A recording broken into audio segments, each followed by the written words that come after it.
Hello everyone, Exiles. Today I want to share another of my builds, second build of the League 3.27 Keepers League. This is Hierophant, Archmage with Arcane Search effect stacking. So we go out of our way to get as much Arcane Search effect as we can.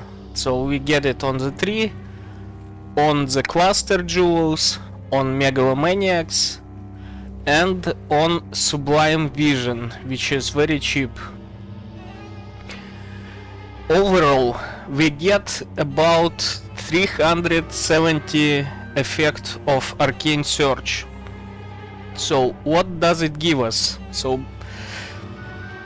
normally Arcane Search gives some cast speed and some mana regeneration. So we get with effect 94% cast speed, 141% mana regeneration. Our ascendancy makes so Arcane Search also grants 20% more damage. And it increases up to 94 more damage with spells, which is very nice. Also, we are using those gloves, those boots, Scorn Flags. Nobody uses them, so you can get the corruption you want. It's very cheap. So it makes so that cast speed from Arcane Search also gives us movement speed. So if you can see, my movement speed -3 plus 94 movement speed from those boots, which is very good. Also, what's interesting about this build, we are using new bloodline Lucia Ascendancy, Sinner Saint. We convert lightning damage to chaos damage, and we also use Fallborn Blue Nightmare. It makes so lightning resistance or all elemental resistances in radius also convert our lightning damage to chaos. So this place is kinda neat for it, so we get exactly 50% here. In my opinion, it's more effective than to grab all those points right here. So what else? We are using channeling skill. So channeling skill, usually it's a pain in the ass to play them with Archmage, because even though I have some reduced cost on the tree, I can't sustain it. As you can see, it costs like 600 mana, and I have like 0.1 cast speed with Arcane Search. So this league we got the new Fallborn gloves, which gives us Fallborn Kalisa Grace. They give us 50% reduced mana cost of skills for 2 seconds after spending 800 mana, which is very good for us. So another benefit of using channeling skills, we can use lightning tendrils of eccentricity. Big pulses always crit once in 5 pulses, and they have more area of effect. So with our Hierophant Ascendancy we cover basically half the screen, and with guaranteed crit we can make use of such things as Maryland's Fallacy for free, not free but easy way to get crit multi, and stuff like controlled destruction. So usually for Archmage builds it's very hard to scale crit. Some people do power charge stacking, etc. But with lightning tendrils it's very easy and it gives us a lot of damage. So let's go for a showcase tier 16.5 map. Since we are converting all the lightning damage to chaos, we don't care about reflect, we don't care about energy shield, and we can use stuff like Wither. So what's going on here? So let's put in this one. Currently I'm running Abyss, I'm testing this Abyss Scarab, it supposedly gives increased reward and difficulty for each Abyss pit, but it's not really rewarding as of now. So this is how the build looks. We are using this Aurea Sand Flask, which gives us explosion. This flask is has some downsides because it deals a random elemental damage and it's hard to scale this elemental damage. But since we are using Lucia Bloodline, we can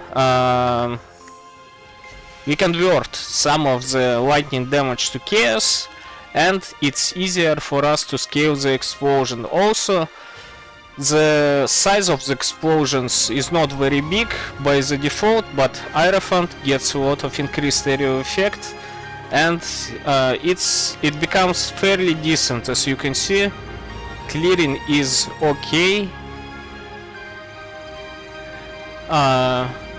It's mostly hindered by the skill, since we have to channel, stand still and channel, which is the main downside of this build.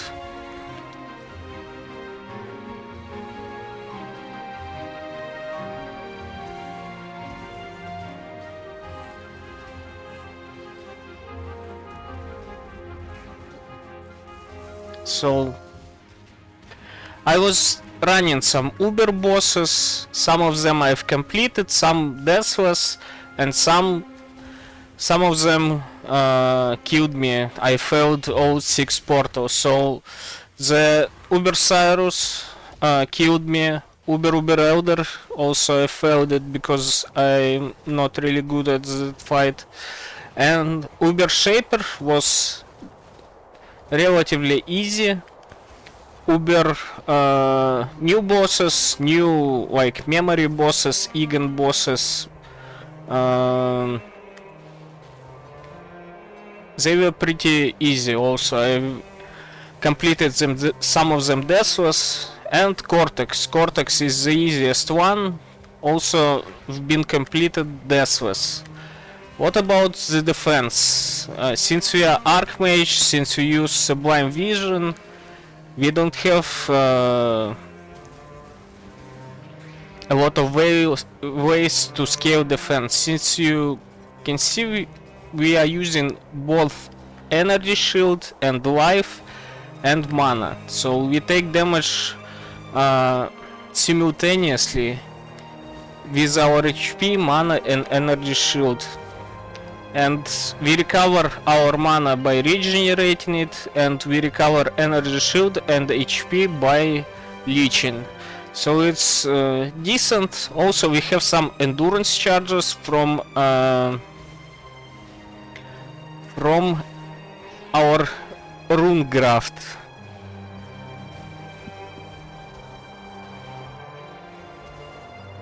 And we also use the runecraft with some extra shield.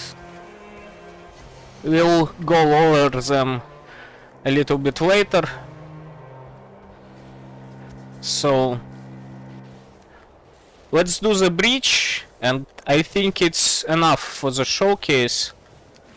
If you've ever done this scarab with increased difficulty for Abyss, you know that it's not easy.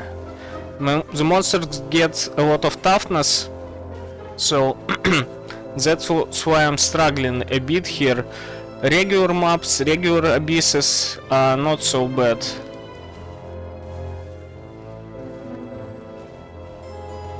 So let's not die. Let's also finish the... Oh, we failed the breach, by the way.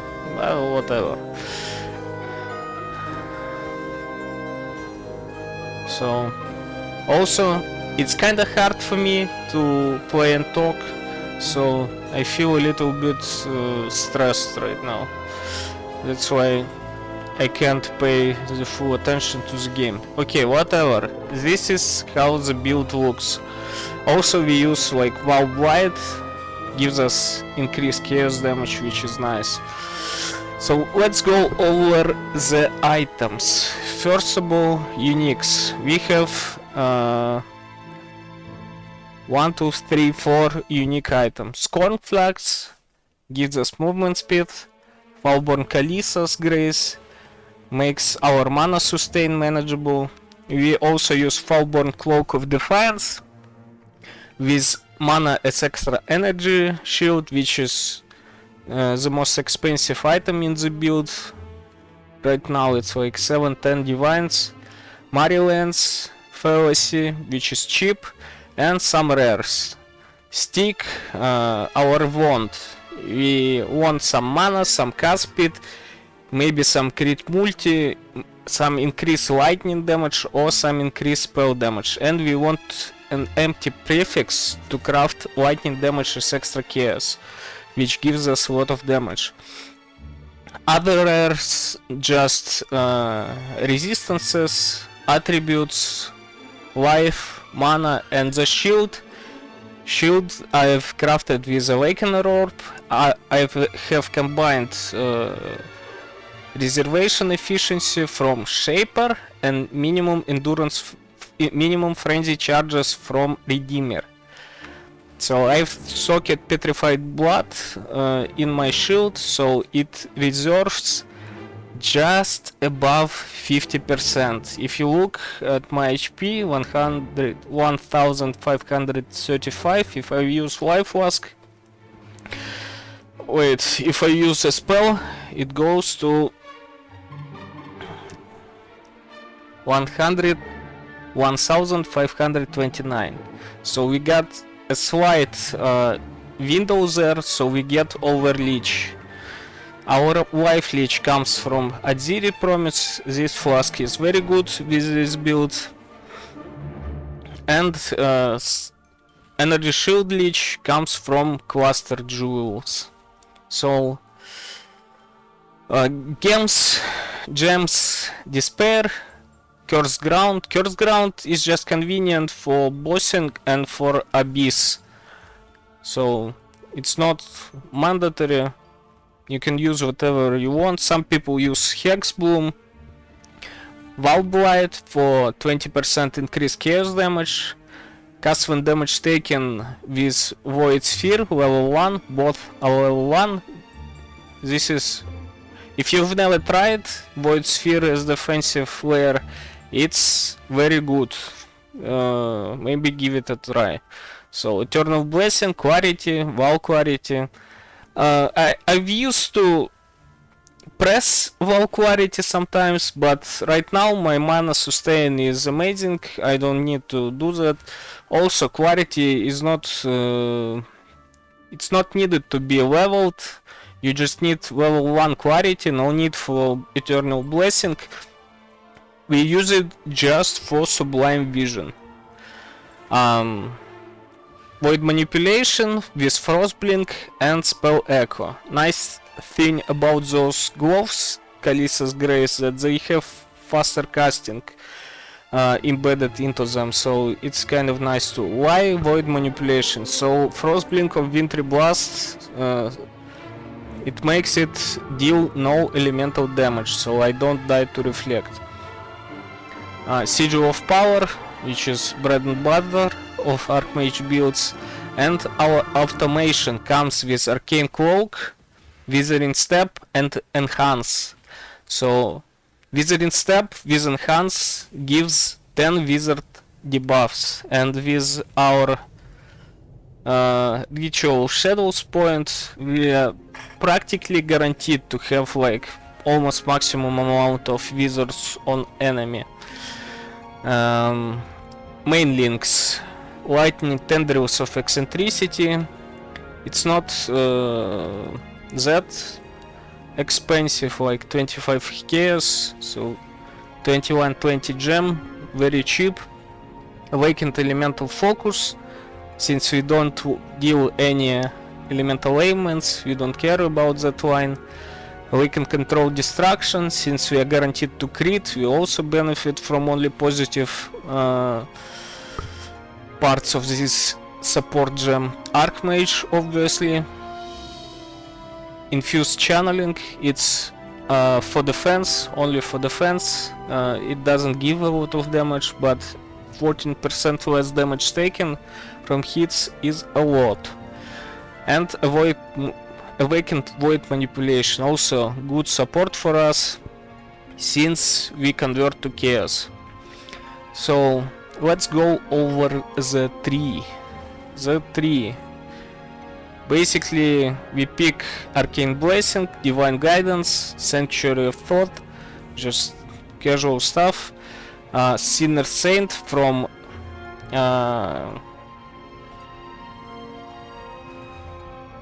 Sanctum. From Sanctum, you have to beat Lucia in Sanctum in the last stage to get that Bloodline Ascendancy.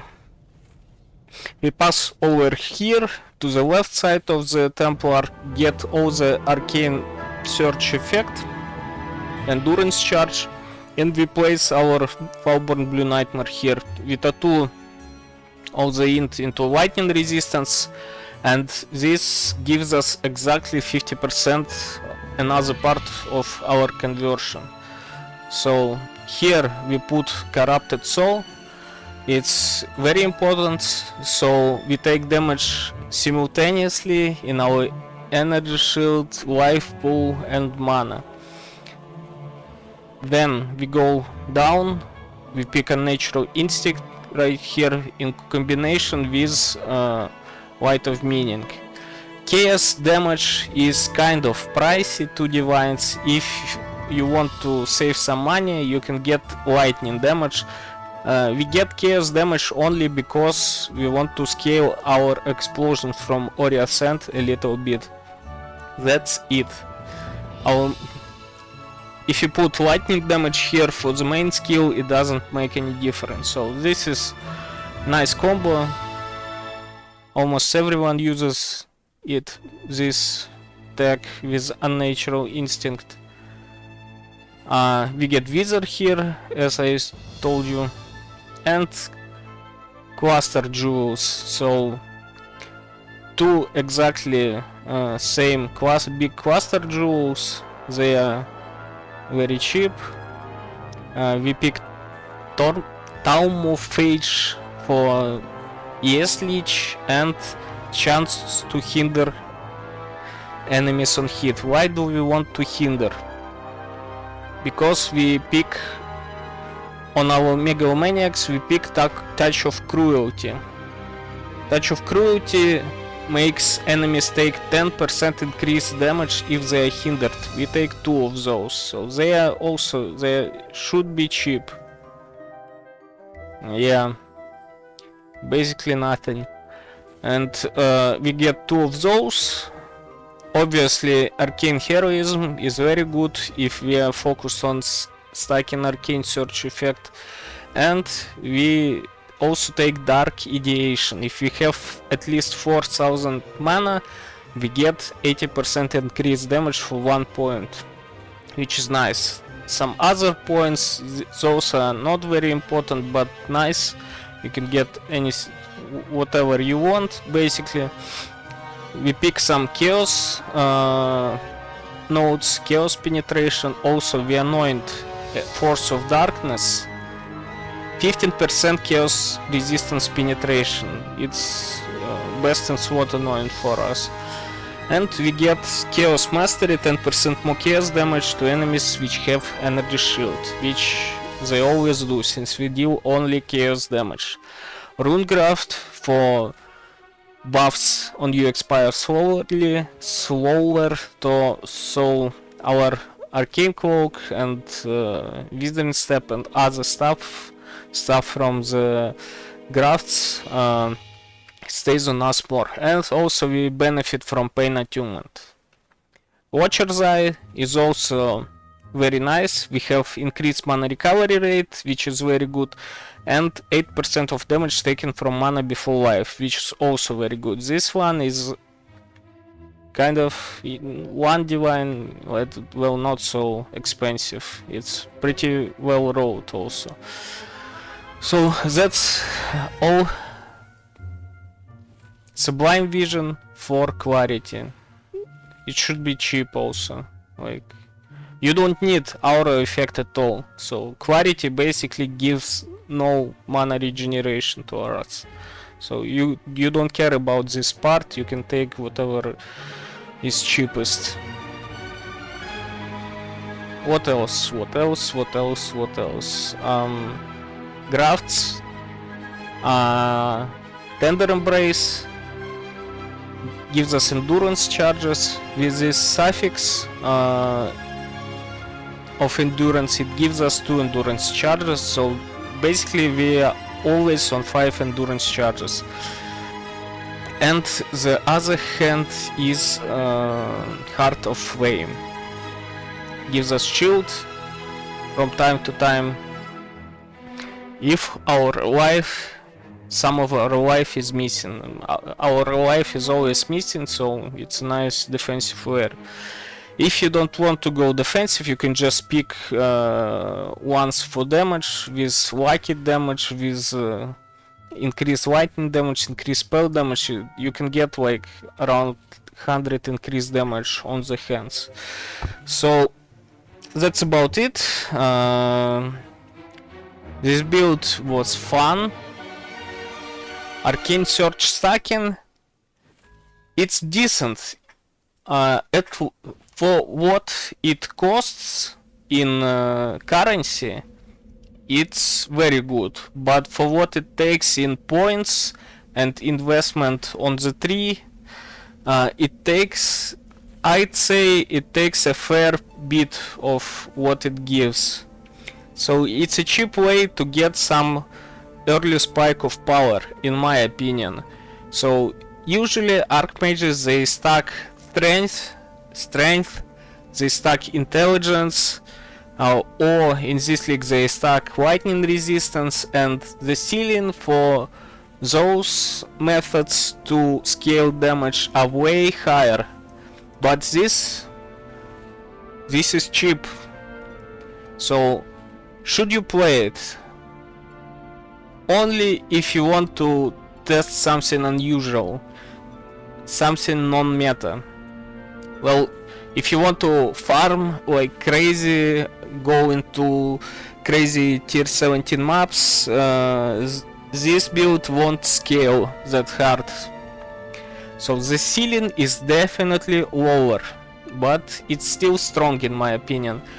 Passive building damage is like 50 million with everything turned on. So if we turn off Arcane Cloak, it goes to 36. So usually I'd say it should be about 30-36 million damage. But keep in mind, you have to stand still and cast your skill to deal damage. So Uber bosses are fine, you can do them, but they are, you need to learn the mechanics, they are not free. So about effective hit pool, we got like 76,000 with everything. So with infusion, with sigil of power. If we turn off the sigil, turn off the infusion, it's about like 53,000. It's decently tanky, but if you go crazy with tier 17 mods and these Uber bosses, you can't face tank anything. So if you roll minus resistances, penetration, you'll die a lot in the map. If you roll carefully, I've done some careful rolling with tier 17 and it was easy. Abomination map was a breeze with decent rolls, no crazy stuff. So that's about it. Thank you for watching. I'll link the POB in the description, so see you until next time.